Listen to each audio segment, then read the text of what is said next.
Infinity energy. Yeah, it's a thing. As the story of Pokemon continues to grow and expand, so must our knowledge of the intricacies of how that universe works. But what is infinity energy? Well, that's what I'm here to explain, and thankfully the next leg of the timeline is a perfect way to do that. Welcome back to Pokemon Mythos Busters. My name is Maikeru, and this is the Death Mountaineers YouTube channel.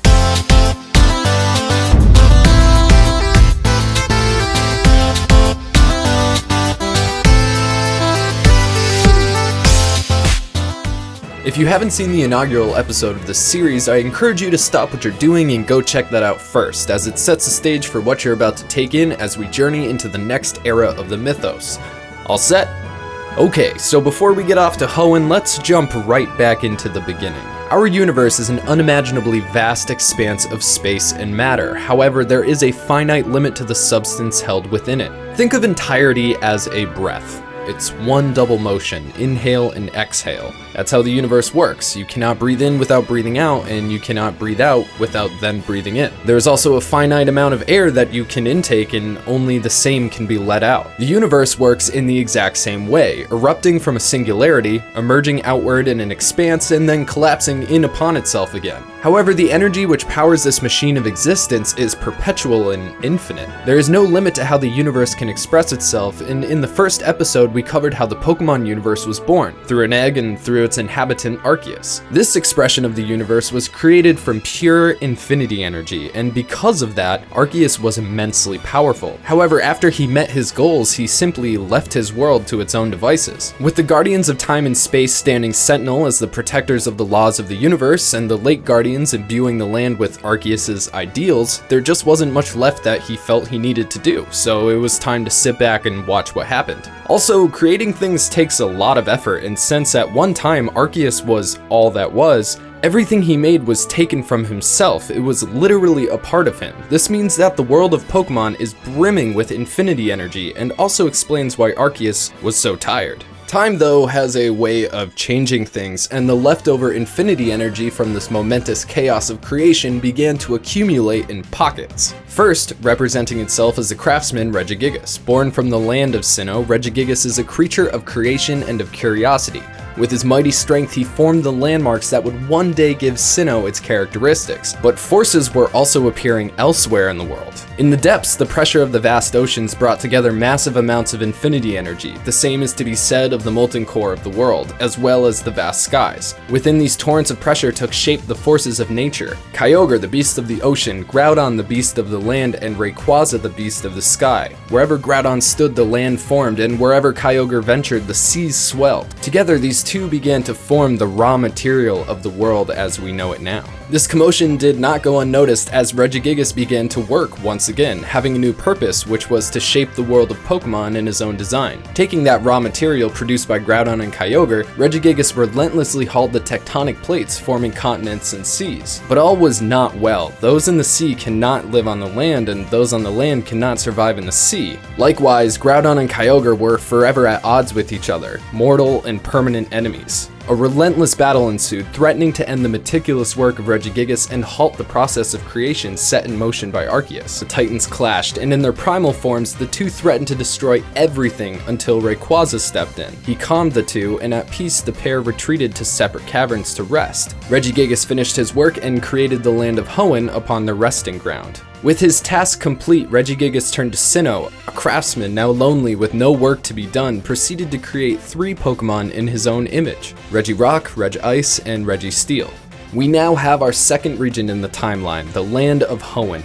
Formed by the forces of land and sea, protected by the Guardian of the Skies, and crafted by Regigigas as a monument to the epic battle that took place and a resting place for the titanic forces who waged it. Now, due to the chaotic origin of Hoenn, the island stands as the region where land meets the sea and both meet the sky. Hoenn is the earthly embodiment of the trio of legendary Pokemon that helped shape it. Within this area, the rivers cut across the landscape, volcanoes reach up above the clouds, and severe coasts create a visual contrast between solid ground and the ocean below. Now, the Pokemon team works meticulously to blend real world and fantasy together in order to create a believable yet incredible universe, and much like Sinnoh, the region of Hoenn is based on a real world location known as Kyushu. Kyushu is the southernmost island in the Japanese archipelago, a direct contrast to Sinnoh, which represents Hokkaido, the most northerly region. Unlike Hokkaido, which was founded by the Ainu, Kyushu is undoubtedly and wholly Japanese. This land is one of the most beautiful places in the nation and is full of an astounding amount of natural reserves, volcanic peaks, and sparsely populated rural areas where ancient traditions of Japanese culture continue to take place. Just like Hoenn, Kyushu is a land of water and fire. Incredible coastlines, towering mountains, thick forest, active volcanoes, all cut through by gorgeous rivers and surrounded by oceans. Kyushu is a natural wonder and a place where people can go to reach back into the past and once again find balance with themselves and nature. Another similarity is that the Kyushu people and the people of Hoenn both live at peace with nature, and this is the lesson of Hoenn's trio of legendary monsters: balance. In order for the world to continue to turn, all things must work in harmony, even if they seem at odds. At all times, ocean tear down coastlines as tectonic forces push up mountain ranges.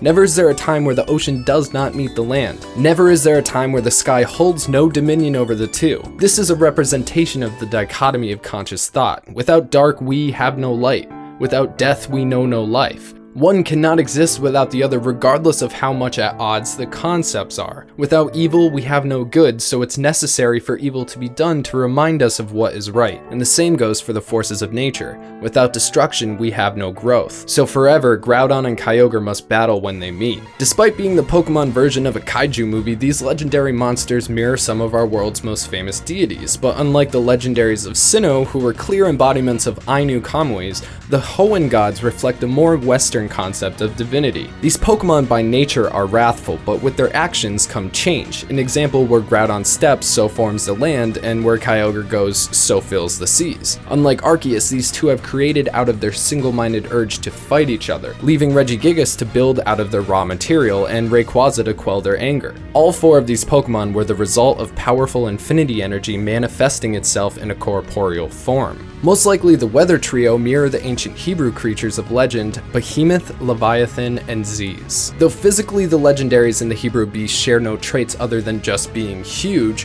what they represent are similar on an uncanny level. The Behemoth is described as the primal beast of the land, a giant monster from which breeds fear. The Leviathan is his oceanic counterpart.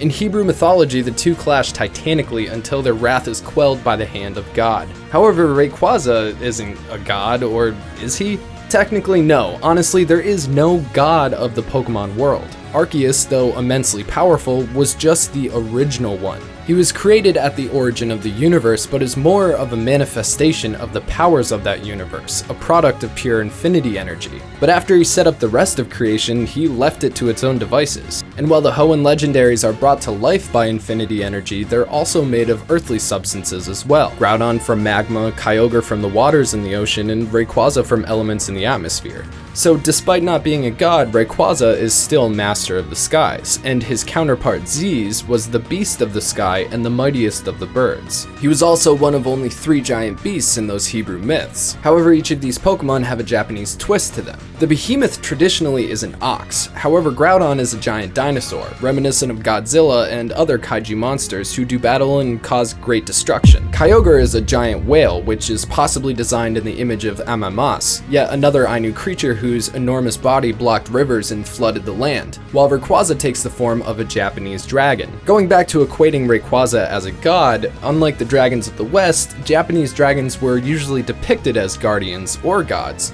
Though they can become wrathful, they're generally benevolent. While Kyogre and Groudon represent great danger for the planet and its inhabitants, Rayquaza carefully watches the skies and protects the world of the Pokemon. So is he a god? No, but his symbolism is godlike, and he does come in to stop Groudon and Kyogre's war, much like God stopped the war between the Behemoth and the Leviathan. So before going down that rabbit hole, let's take a step back to look at the timeline and where we are now. Without going into detail about future topics, we have creation and the creator, the guardians of the laws of reality as well as their counterpart. We also have the ideals of the creator left by him before he disappeared. Next came the mighty shaper of things, and after him the beast of land, sea, and sky. But how exactly did Groudon and Kyogre stop fighting?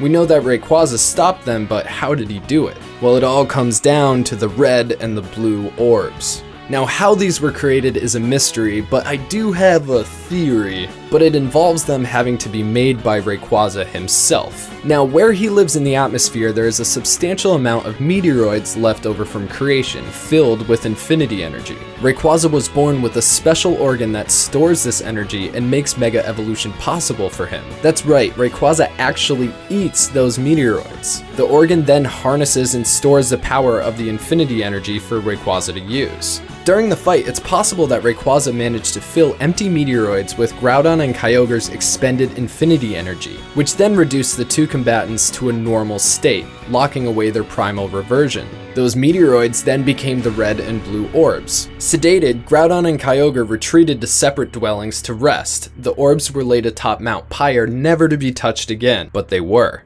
This resulted in Cataclysm, death, the imprisonment of Regigigas, and the return of Rayquaza. It wasn't until humans entered the world of Pokemon that Groudon and Kyogre were once again disturbed, and it's because humans came from a world that was not imbued by the ideals of Arceus like the Pokemon world was. But that is a story for another time. For now, know that infinity energy is a pure, everlasting, and powerful force, something that binds the universe together and is never expended regardless of how many times the universe expands. It can manifest itself in any way and bring to life all the original legendary Pokemon as well as many events in the Pokemon timeline, some more sinister than others. Now guys, I'm sure you want to hear more about the people of Hoenn and the second Cataclysm as much as I want to tell you about it, but my goal here is to set up the world of Pokemon in a linear and understandable fashion, so we will get there, I promise. Now if you want part 2 of Hoenn soon, make sure that you leave a like and a comment letting me know what you thought of my orb theory down below.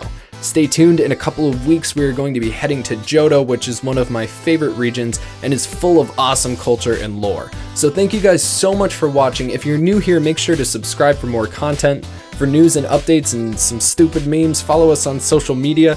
And if you want to become a Mountaineer yourself, consider donating to our Patreon. Or if you just want to help out with no commitment, maybe buy me a coffee through our Ko-fi account. Believe me, these videos take a lot of coffee power. It's my own form of infinity energy or whatever. Anyways, thanks for watching, and we'll see you next time.